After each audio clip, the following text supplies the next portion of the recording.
My wife paid for a massage even though I told her not to be intimate with another man. Now everyone is saying divorcing her is stupid and that I'm going too far. For some context, my soon-to-be ex-wife and I are both in our late 30s, and we've been together for 12 years and married for 10. We don't smash anymore, and I'd say our bedroom life is the equivalent of a barren wasteland. It was completely dry for 6 months before I filed for divorce, and it was on life support for 5 to 6 years before that. We both wanted to be younger parents and wanted 2 kids, and we conceived our daughter almost immediately after getting married. When she was 6 months old, we started trying to have the second child. It never happened. After 3 years, we started seeing fertility specialists and found out we both have pretty serious reproductive issues. The doctor told us our daughter was nothing short of a miracle and said it was against all odds that we not only conceived but carried to term. It was after this that our bedroom life began to seriously decline. Initially, I thought it was just the pain of finding out and knowing we wouldn't be able to afford the fertility options, and figured it would get better over time. It never did, it only got worse. 5 years ago, I would say we smashed 15 to 20 times that year. In 2023, we smashed 3 times. I have tried everything to improve this, spicing things up, talking, suggesting counseling. I more than pull my weight around the house. We both work and work basically the same hours. I'm telling you this because the usual stuff I read on Reddit about how the wife does it all is not even close to true. Over time, I have grown more and more resentful. The thing that makes me the most resentful is that she knows I have a high bedroom drive and just doesn't care. I, on the other hand, know she loves to be massaged and never withhold that from her. I probably massage her around 325 times a year. Almost every night, I will massage her calves, shins, ankles, and feet. 4 to 5 nights a month, I will go big and give her a full body massage. I noticed that giving these extensive massages was the best way to lead to smashing. I did them more often a few years ago, but not as much now. The success rate was never that great, maybe 20% of the time, but in the last 2 years, we are definitely in the single digits. When we hit the 4-month mark of absolutely no smashing, I decided I wasn't going to massage her ever again. It only took 3 days for her to notice, and she asked me to. I told her no, and I got angry. I said, "Why should I, when you don't give a damn about what I want?" Obviously, not my finest moment, and a huge argument followed. Things got ice cold at home, but I wasn't giving in. I was tired of all of it. A few weeks ago, she told me, "Fine, I will just start seeing a professional masseuse." I replied, "Then I will start seeing smash workers." That's cheating. "Fine, I won't, but you will not get a massage from anyone else, that is also cheating." "You're being ridiculous." "No, it's being touched in an intimate way by another person. If I can't have that, neither can you, and I swear to God if you do, I will file for divorce that day." The following weekend, she went to get her nails done. I knew how long it takes for her to get her nails done. She came back almost an hour and a half later than I expected. She didn't say anything, she just acted normal. I checked her credit card app on my phone, and sure enough, there was a $95 charge to the massage therapist in the same strip mall as the nail salon. I lost it, and when I did, so did she. I think we both let out years of frustration on each other. True to my word, though, I called a divorce lawyer on Monday. The only part that upset me was when my lawyer said, based on these circumstances, I couldn't list infidelity as the reason for divorce and had to go with irreconcilable differences. Anyway, she has been telling people we are divorcing because she got a massage. Since then, I have had a number of family members and friends call me and say I'm a jerk.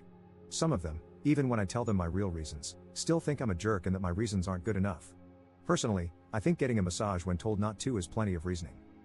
Personal note, I reread this, and I know it comes off angry. But I am angry at myself for wasting so many years. But I'm also angry because this was just the ultimate screw you. She just went and did it anyway and didn't even try to hide it. Literally went to the same place next to the nail salon and used her credit card, which I pay, like I wasn't going to see the charge. Edit. Most of you are correct, this isn't about a massage. I could honestly care less about the massage. That was simply what I fixated on after I finally broke. Now, to those who like to ride the assumption train or, for some reason, just create your own narrative based on who knows what, I did not just massage my wife to smash. I did this for her nearly 300 times a year, nearly our entire relationship.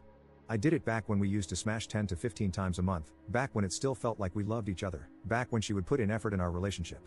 The full massages just became the only way to get the chance of smashing above zero. The small leg ones were never escalated by me and were far more common. Since most people bashing me decided to skim over or ignore the short, vague list of all I tried over the years, here's a more comprehensive account: date nights, weekend vacations, love letters, and even long conversations where I laid out all my feelings. I'll give her credit, she never did promise to do better, just told me she understands where I'm coming from. Guess I should have understood then that meant she didn't care. I also suggested counseling 5 times, and I even booked us once and ended up going to the first 2 sessions by myself. When she said she was too busy to go to the third, I just canceled and never went back. Yes, the day-to-day routine stuff is pretty balanced, as far as housework and careers go, and I think we are both great parents. But our relationship was one-sided. It took me a long time to see it so boldly and to stop accepting it. If she wants a snack, She doesn't get it, she asks me to. Same with drinks. If she wanted to go out with friends, sure honey, no problem, go ahead, I got the girl, just worry about you. If I do, it's a 2-hour prep for me to make sure nothing's going to go wrong while I'm out. A couple of years ago, I saw a clip of a comedian talking about being out golfing when his wife wanted to watch a DVD, and everyone's laughing as he's describing the whole conversation. I just wanted to bawl my eyes out because that was my life. I just stopped trying to even go out, it wasn't worth the effort anymore. Yeah, we had other forms of intimacy. We cuddled at bedtime to fall asleep. She never really liked kissing or hand-holding, so I wrote those off back when times were good. So I had cuddling, and on the very rare occasion, smashing to look forward to. Now let's flip this over. Besides the near daily massages, it's also pretty common for me to brush her hair, she likes that and will ask for it, then painting her toenails a few times, and back scratching is also pretty common, oh, and usually, I draw her a bath after she works out. Does that count as intimacy, or is that just more of only doing things to please her? I guess I am the jerk. I'm the jerk to myself for putting up with this for so long. And I get it, you're alright, we both have unprocessed trauma from having our dreams dashed, but I didn't quit. I honestly didn't berate her emotionally because of this. I knew she was having a hard time. Yeah, I let my frustrations or disappointment show sometimes, but I didn't get angry. Not until now, not until I had that bad day, and she said, well, tomorrow will be better. Can you massage me? The sick thing is, I felt totally dismissed and still did it anyway. After, I was so angry I just decided I'm never rubbing her again. And I've been angry ever since. Even now typing this has put me in a full rage. No, I really don't give a damn about the massage. It was just the final screw you of our marriage. Update 1. While this is not official by any means at this point, I'll take it as a positive. My soon-to-be ex asked me to meet yesterday to hash out some details of the divorce, and it was actually pretty productive. We agreed on a 50-50 custody arrangement, basically week there, week here, and it becomes 2 weeks during summer break. We each keep our own retirements, splitting the savings 60-40 in her favor, and we each keep our primary vehicle. I made a huge concession on the house, it was my idea. I want our child to grow up in that house. Ours was a 3-bedroom with a finished basement and a nice yard. I don't want her to live in a pair of 2-bedroom apartments. This is important to me, and I'll be paying housing alimony each month to offset some costs, since my rent and projected utilities, etc., are much lower than the mortgage, utilities, and upkeep. We did agree on some stipulations that would end that. One being if another adult moves in, like a boyfriend or new husband, then my obligation ends immediately. My obligation also ends when our daughter moves out or turns 22, whichever comes first. There are a bunch of different scenarios we talked about in terms of splitting the house if she wishes to sell it. I won't bore you with all of that, but basically, as long as I continue to make the alimony payment, I'll get 40% at the time of sale or a buyout. I'm turning all this over to my lawyer this week, and he will write it up and send it to her lawyer. While she definitely had a "you are beneath me" vibe during our meeting, I'm happy this doesn't look like it will be an ugly divorce as I was very worried it would be. I assume our daughter is the motivating factor for her sudden amicable attitude. Edit. Well, that didn't last long. My lawyer called first thing this morning. Wife changed her mind, rejecting all the house stuff we talked about. She says she wants to sell and move into something smaller. She is only rejecting the house agreements, the custody agreement is not being rejected. I told my lawyer, fine, I'm done. Then I gave him the offer from my side, 50-50 custody, 50-50 split of house sale. I'll still go 60-40 on savings. I know some of you say this is dumb and unfair, but I have my reasons, and they all revolve around our daughter. I'm actually fine with this, not even upset that she wasted 4 hours of our time on Saturday. Just ready to be done. After my initial tirade, I have really come into a good place. It's like I spent years carrying around a backpack of stones, and I finally decided to put it down. Commenter.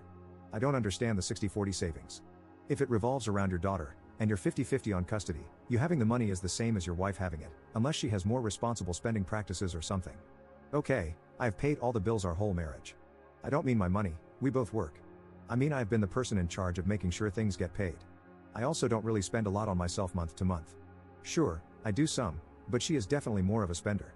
I'd rather give her some more buffer while she learns how to manage finances, because yeah, I think she's going to mess up. Maybe I'm wrong, but this woman hasn't thought about bills or budgets in years. And I don't mean to say she is irresponsible, she's not. She wasn't a crazy spender or anything. Maybe I'm being irrationally accommodating. Also, I really need to stress we aren't rich people. This isn't some gigantic amount of money we're debating here. In all honesty, if she feels like she's winning and we divorce faster, I'll consider it money well spent.